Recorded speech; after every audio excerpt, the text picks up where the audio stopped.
Security! Get this kid out of here before he contaminates something. Dr. Harrison's shrill voice echoed through the hallway of Chicago Memorial Hospital as he pointed to the 10-year-old boy who had just walked through the front door. Jerome Williams stopped in the middle of the marble lobby, his worn sneakers contrasting sharply with a shiny floor. He had walked 12 blocks in the freezing November rain to get there, but it wasn't the cold that made his hands shake. It was the urgency of a promise he had made to his own conscience. "Please, sir," Jerome said, his voice calm, surprising everyone. "I just want to help the girl in the wheelchair. I know how to make her walk." Dr. Harrison, head of the pediatric neurology department and heir to a medical dynasty that went back 4 generations, looked at the boy as if he were a stain on his immaculate lab coat. "Didn't you hear me? I called security. Street kids don't come in here and tell doctors how to do their jobs." At 45, Dr. Harrison had built his reputation treating only the children of Chicago's elite. His specialty was telling wealthy parents exactly what they wanted to hear, even when there was no hope left. Especially when it came to the daughter of the powerful Dr. Michael Foster, chief surgeon and the hospital's largest donor. "The girl has been in physical therapy for 3 years and has never taken a step," Jerome continued, ignoring the approaching security guards. "But I can help. My grandmother taught me." Dr. Foster appeared in the hallway at that moment, pushing the wheelchair of his 7-year-old daughter, Emma. The girl, born with cerebral palsy, watched everything with wide, curious eyes. When she saw Jerome, something inexplicable happened. She smiled and stretched her little arms toward him. "Emma, no," Dr. Foster whispered, pulling the chair back.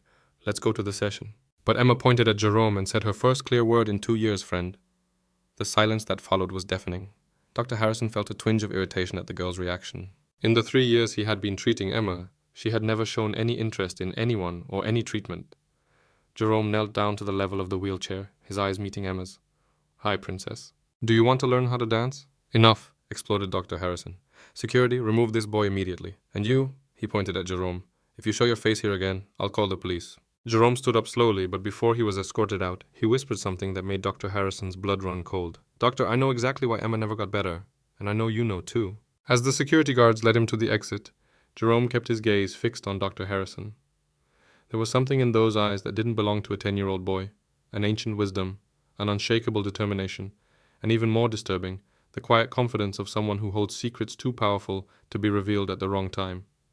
If you're enjoying this story of courage and determination, don't forget to subscribe to the channel to find out how a simple moment of humiliation would become the catalyst for a revolution that would forever change the lives of everyone in that hospital. 3 days had passed since Jerome had been escorted out of Memorial Hospital, but Dr. Harrison couldn't get those words out of his head.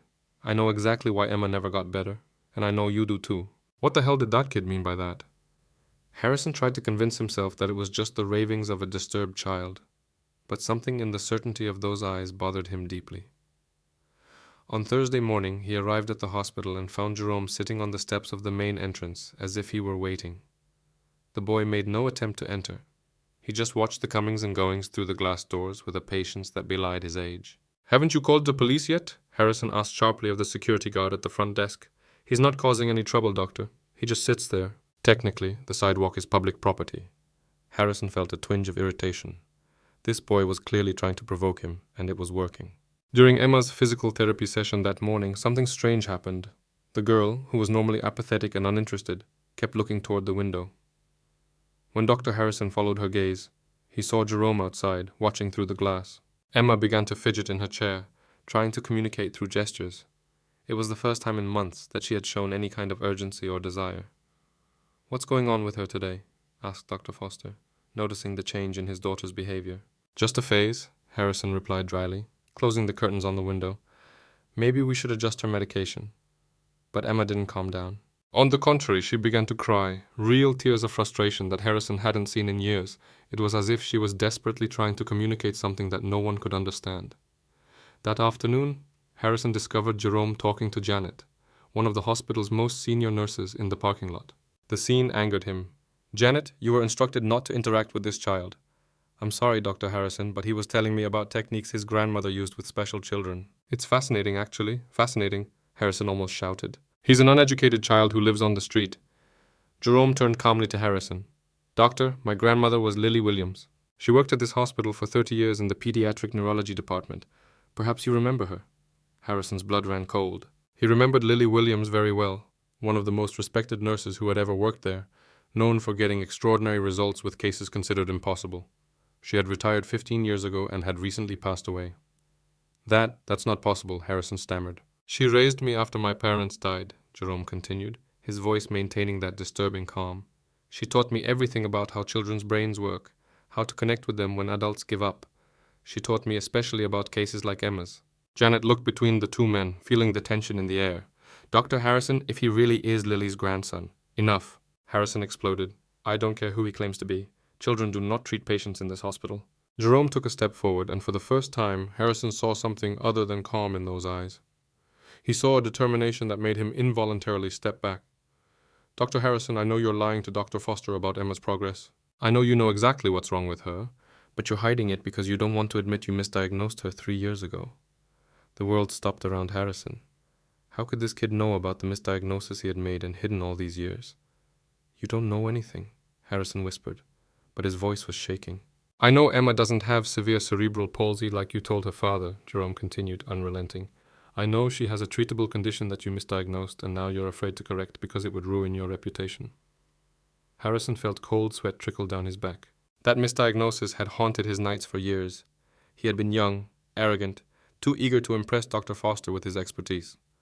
By the time he realized his mistake, it was too late. Correcting it would mean admitting incompetence and possibly facing a medical malpractice lawsuit. How do you, Harrison began?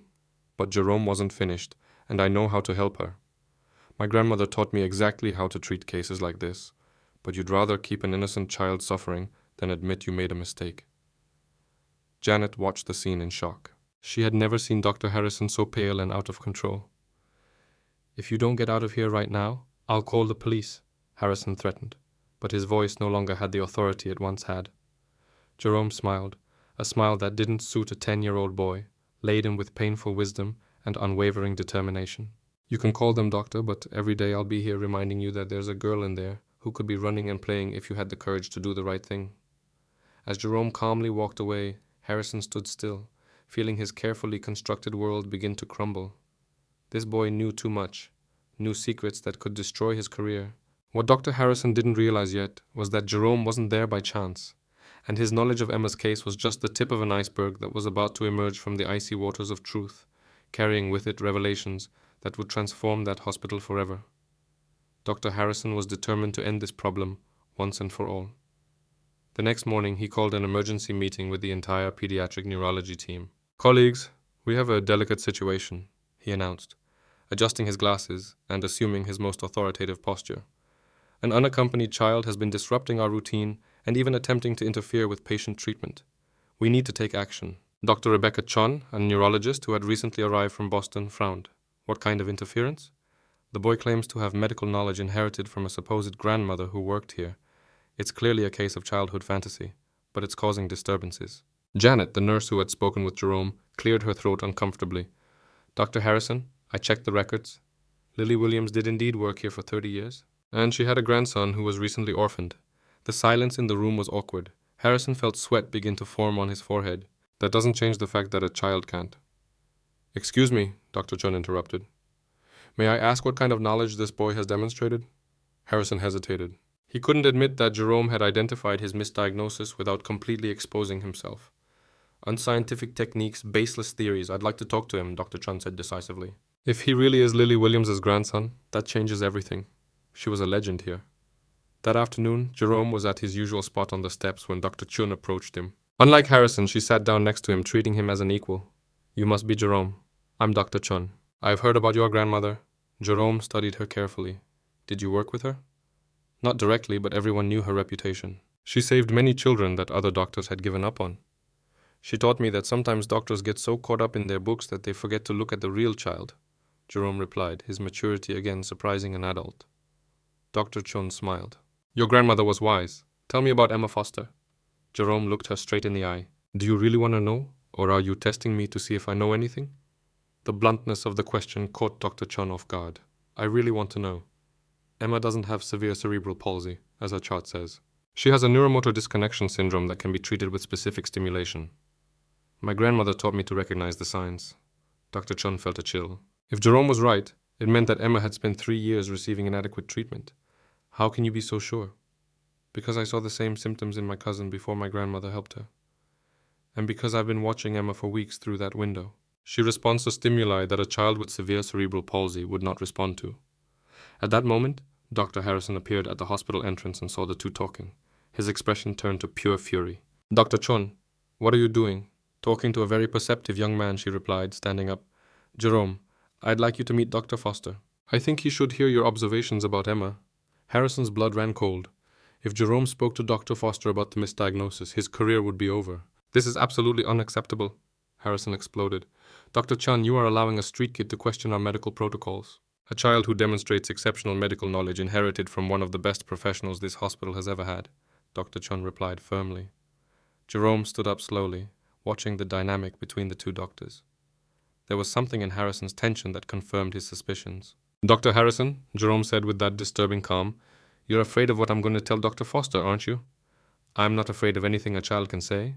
"Then why don't you let me show him what I know about Emma? If I'm wrong, you can kick me out of here for good."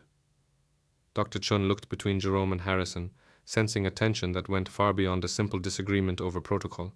"Harrison, what's the problem? If the boy is wrong, it will only confirm our methods." Harrison was cornered. Refusing now would raise suspicion, but agreeing could expose his devastating mistake. "All right," he said, trying to keep his voice steady. "But when this charade is exposed, I want action taken."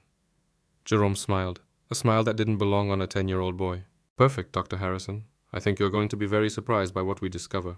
As they walked toward the hospital, Dr. Chun whispered to Jerome, "Are you sure you know what you're doing?" "My grandmother always said that the truth has a way of finding out," Jerome replied, "and that when someone tries to hide it for too long, it finds a way out." What Dr. Harrison didn't know was that Jerome had spent the last 2 weeks doing much more than just watching Emma through the window.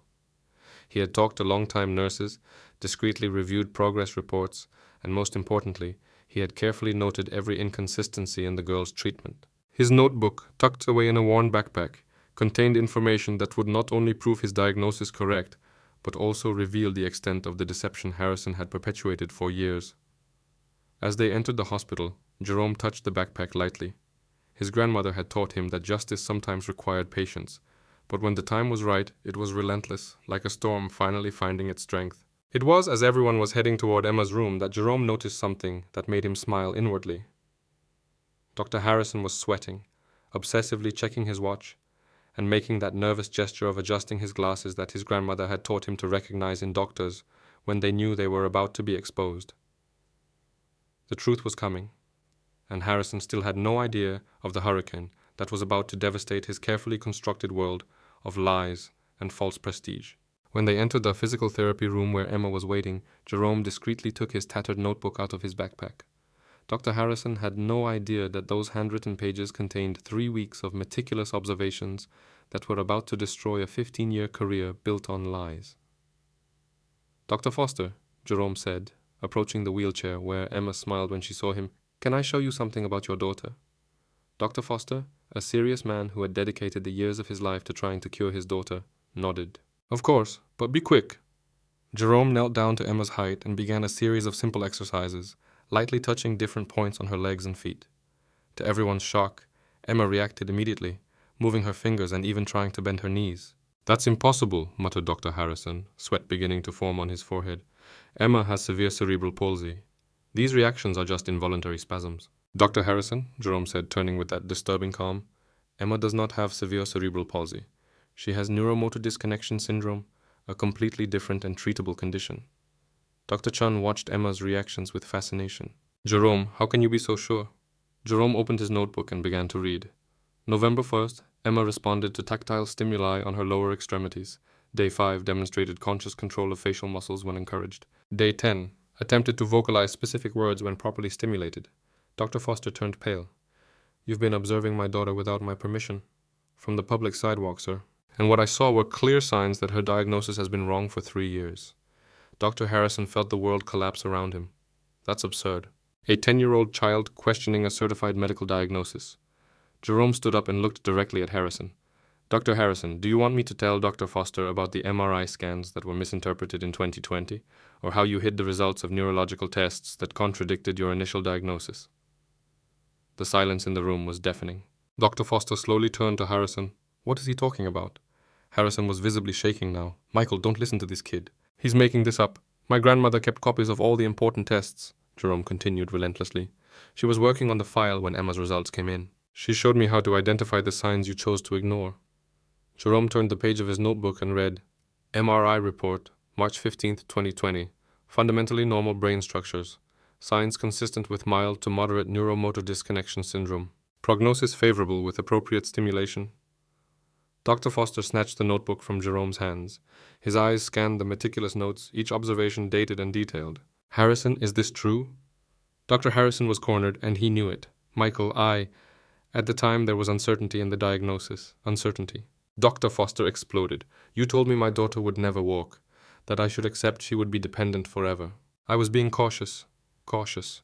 Dr. Chun grabbed the notebook and examined the notes. Jerome, these observations are extraordinarily accurate.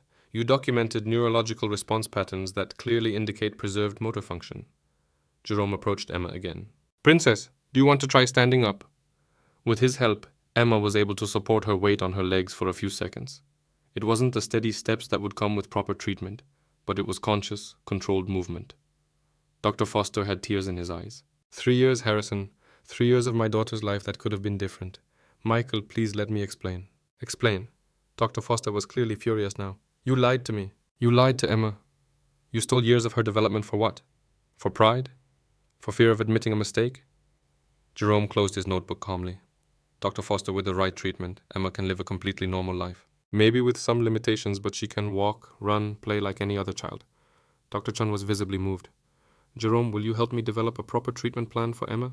It would be an honor, Doctor. Dr. Harrison made one last desperate attempt. You can't take a child who lives on the streets seriously. Where are his credentials, his medical training? Jerome turned to him one last time. Dr. Harrison, my grandmother always said that true knowledge doesn't come from diplomas on the wall, but from genuine love for patients. Something you clearly forgot. Dr. Foster held Emma in his lap, watching her respond positively to Jerome's stimuli.